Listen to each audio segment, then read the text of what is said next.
Pun data-data ekonomi membaik, kapan kira-kira Bank Indonesia mulai akan melakukan pemangkasan suku bunga di tahun ini? Satu, kalau nilai kursnya sudah mungkin di 15.000 plus minus sedikit, bukan 15.500 seperti sekarang, atau kalau bisa 14.800, 14.900. Yang kedua, dari momentum Amerika menurunkan suku bunga. Nah, untuk itu kelihatannya paling cepat itu kalau nggak Maret juga Juni. Tapi kalau untuk 2-3 bulan pertama di tahun ini masih agak kecil kemungkinan. Tapi kalau di kuartal 3, kuartal 4 potensinya lebih besar.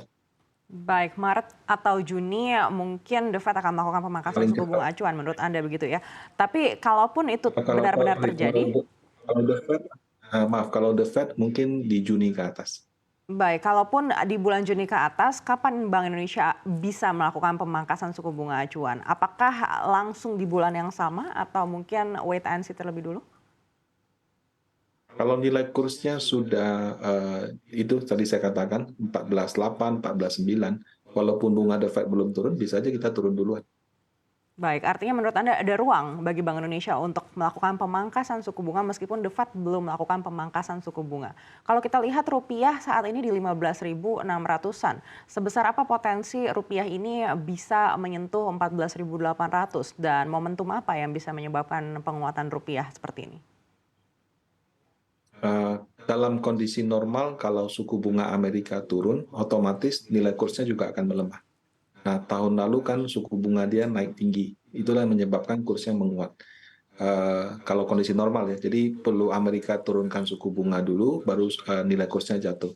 Tapi kadang-kadang market bergerak mendahului kebijakan. Jadi kalau baru ada angin-anginnya bahwa dia akan turunkan, kadang-kadang kurs sudah turun duluan. Kadang-kadang harga obligasi, harga saham sudah naik duluan. Nah, kalau nilai kurs ini saya lihat juga bergeraknya sangat dinamis ya. Bisa saja pada suatu waktu di 15.5, 15.6, tapi nanti mungkin tanpa sadar dalam waktu tidak lama itu sudah di level 15.000 lagi gitu. Jadi Baik. ruang untuk menurunkan suku bunga lebih cepat selalu ada. Baik, kalau kita melihat kondisi inflasi Amerika Serikat ini yang juga masih ada kenaikan meskipun inflasi intinya menurun, apakah Anda masih optimistis pemangkasan suku bunga The Fed ini masih akan terjadi di tahun ini? Kalau pemangkasan suku bunganya saya yakin kemungkinannya mendekati 100%. Tapi kalau angka inflasinya menurut saya memang kadang-kadang market itu terburu-buru, maunya cepat-cepat turun gitu. Karena kalau dia turun merupakan suatu sentimen yang positif. Tapi proses menurunkan inflasi kan juga butuh waktu. Dan kalau di tahun 2024 ini, mungkin karena ada aktivitas kampanye dan lain-lain, ya namanya kampanye ya, sama juga di Indonesia, juga di sana, mungkin ada bansos dan sebagainya, sehingga konsumsinya meningkat. Hal tersebut bisa aja menahan penurunan inflasi. Tapi dalam jangka menengah panjang sih, arah inflasi Amerika kembali ke level 2 atau 3% itu adalah sangat dimungkinkan. Seperti itu. Baik, bagaimana dengan kondisi geopolitik di Timur Tengah? Apakah menurut Anda masih ada peluang konflik ini akan menambah lagi inflasi di Amerika Serikat? Eh, Kalau terjadi konflik yang mengganggu supply, tentu itu bisa ya. Kita sudah pernah merasakan sekali di tahun 2021, 2022, waktu itu konflik Rusia dengan Ukraina membuat harga batu bara, harga sawit tinggi sekali. Waktu itu juga kombinasi dengan pandemi gitu ya. Nah, seiring dengan berjalannya waktu, supply tersebut bisa diatasi. Kemudian kalau 2023, 2024 ini saya lihat lebih ke masalah demand. Nah, saat ini China sebagai ekonomi terbesar di dunia sedang lesu gitu. Karena merekanya lesu, walaupun ada gangguan supply, itu kan juga gangguannya belum tentu bersifat selamanya. Paling hanya sementara aja.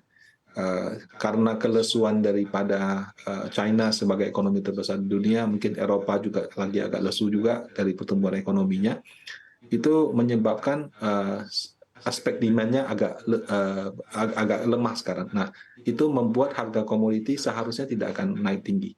Jadi kemungkinan ya flat di level-level sekarang, mungkin cenderung turun sedikit. Nah, kalau seperti itu akan positif untuk pengendalian inflasi, karena kalau harga komoditasnya murah, paling tidak alasan untuk menaikkan harga itu tidak ada gitu. Baik. Anda melihat seperti apa daya tahan pasar keuangan domestik kita apabila ternyata suku bunga di era yang tinggi ini mungkin masih akan berlangsung untuk beberapa waktu lagi? Nah, Indonesia ini saya perhatikan terus terang cukup unik ya.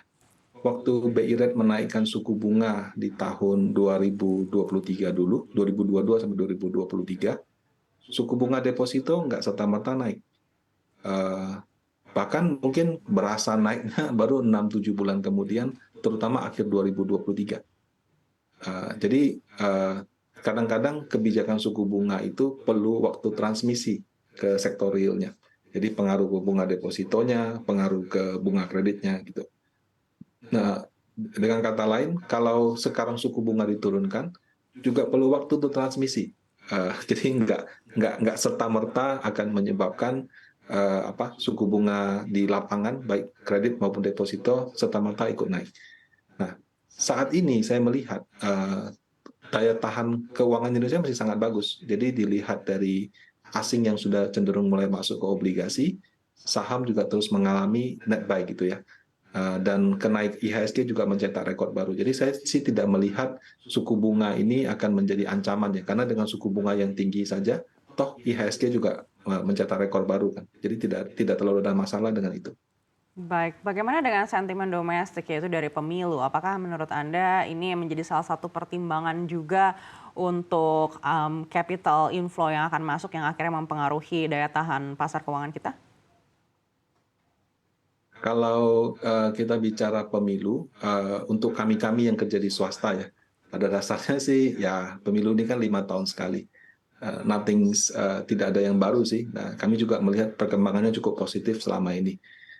Kalau dari asing, kebijakan mereka mengalokasikan saham obligasinya ke Indonesia lebih kepada strategi rebalancing. Dan setahu saya, politik terus terang bukan merupakan pertimbangan yang terlalu utama. Mereka lebih melihat market caps, lebih melihat liquidity, lebih melihat pertumbuhan ekonomi, dan lain-lain. Nah, jadi pemilu ini dari sisi sentimen menurut saya pengaruh ke swasta ataupun ke investor asing rasanya tidak. Kalau untuk teman-teman yang mungkin di pemerintahan, teman-teman yang kerja di BUMN, ya namanya kan bisa saja pimpinannya berubah. Tentu WNC itu ada gitu. Jadi mungkin kebijakan-kebijakan yang strategis bisa agak diundur sedikit gitu. Nah, kalau dari sisi efek ke masyarakatnya, pemilu itu ada bantuan sosial gitu ya, ada kampanye-kampanye dari paslon-paslon baik yang presiden, wakil presiden ataupun yang ikut pileg gitu. Nah, itu akan meningkatkan atau meningkatkan konsumsi, membuat belanja. Itu juga sentimen yang bagus.